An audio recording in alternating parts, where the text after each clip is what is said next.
Hello bachon, let's read this question. The question says, when 12 gram of carbon reacted with limited quantity of oxygen, 57.5 kilocalorie of heat was produced. Calculate the number of moles of CO produced. Given the heat of formation of CO2 is equal to minus 94.05 kilocalorie and heat of formation of CO is equal to minus 21.41 kilocalorie. Option A 0.5 mole, option B 0.46 mole, option C 0.064 mole, option D 0.074 मोल। तो इस question के अंदर में बोला गया है कि 12 gram of carbon limited quantity of oxygen के साथ रिएक्ट करते हैं और हमसे पूछा है कितने मोल CO प्रोड्यूस होंगे अगर 57.5 kilo calorie of heat was released और हमें दे रखे है heat of formation of CO2 और CO। तो इसको फाइंड करने के लिए की कॉन्सेप्ट सबसे पहले हम की कॉन्सेप्ट में डिस्कस करेंगे जो रिएक्शन यहाँ पे हो रहा है उसको।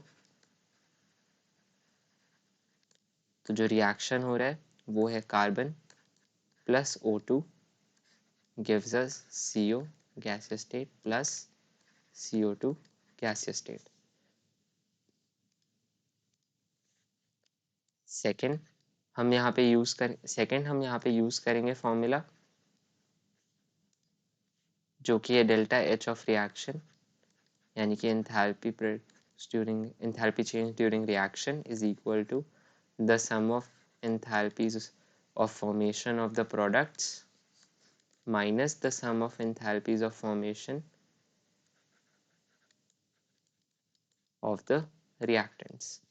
तो ये फॉर्मूला हम यूज करेंगे। तो अगर हमारे पास C plus O2 gives us CO plus CO2 ये रिएक्शन है तो हम एज्यूम करते हैं कि अगर हमारे पास तो हमें यहाँ पे गिवन है 12 ग्राम ऑफ कार्बन, तो 12 gram of carbon is equal to 1 mole. तो अगर हमें यहाँ पे हमें जो गिवन कंडीशन है उसमें हमारे पास 1 मोल ऑफ कार्बन गिवन है जो कि रिएक्ट करता है, तो हम एज्यूम करते हैं हमारे पास x mole of CO2 form हो रहे हैं और अगर x mole of CO2 form हो रहे हैं तो remaining 1 minus x moles of CO2 form होगा। तो x moles of CO form हो रहे हैं और 1 minus x moles of CO2 form हो रहे हैं। अब हम जो हमारे पास रिएक्शन था हम उसके अंदर ये वैल्यू सब्सटीट्यूट कर देंगे। तो 57.5 यहाँ पे किलो कैलोरीज प्रोड्यूस हो रही है तो माइनस साइन है क्योंकि वॉज प्रोड्यूस्ड, तो एनर्जी रिलीज को हम नेगेटिव साइन से रिप्रेजेंट करते हैं।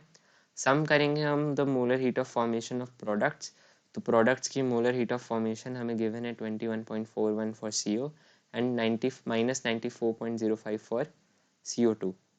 तो सबसे पहले हम CO तो यानी कि x मल्टीप्लाइड बाय माइनस 21.41 यहाँ पे हमने इसे लिख दिया।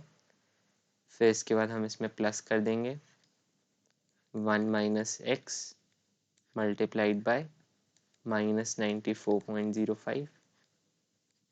फिर इससे हम माइनस करेंगे heat of formation of reactants, क्योंकि कार्बन हमारा स्टैंडर्ड स्टेट में है जो कि ग्रेफाइट और ऑक्सीजन ही हमारा स्टैंडर्ड स्टेट यानी कि गैसियस स्टेट में है। तो इसलिए इनकी जो एंथैल्पीज ऑफ फॉर्मेशन होंगी वो बाय स्टैंडर्ड हमारी ज़ीरो हो जाएगी, तो यहाँ पे हमने ज़ीरो सब्ट्रैक्ट कर दिया। सॉल्व करने पर -57.5 is equal to -21.41x plus minus हो जाएगा हमारा 94.05 प्लस 94.05x। सॉल्व करने पर हमारी x की वैल्यू आ जाएगी x is equal to 0.503 moles. तो यहाँ पे x हमारा रिप्रेजेंट करता था number of moles of CO form. तो हमारा ऑप्शन अगर हम देखें हमारे पास गिवन ऑप्शन जो कि हमसे पूछा गया था how many moles of CO are produce, तो ऑप्शन नंबर ए हमारा क्लोजेस्ट है जो कि 0.5 मोल है, तो हमारा ऑप्शन ए करेक्ट आंसर हो जाएगा। So the final answer is moles of CO formed is equal to 0.5। I hope you understood it well. Best of luck.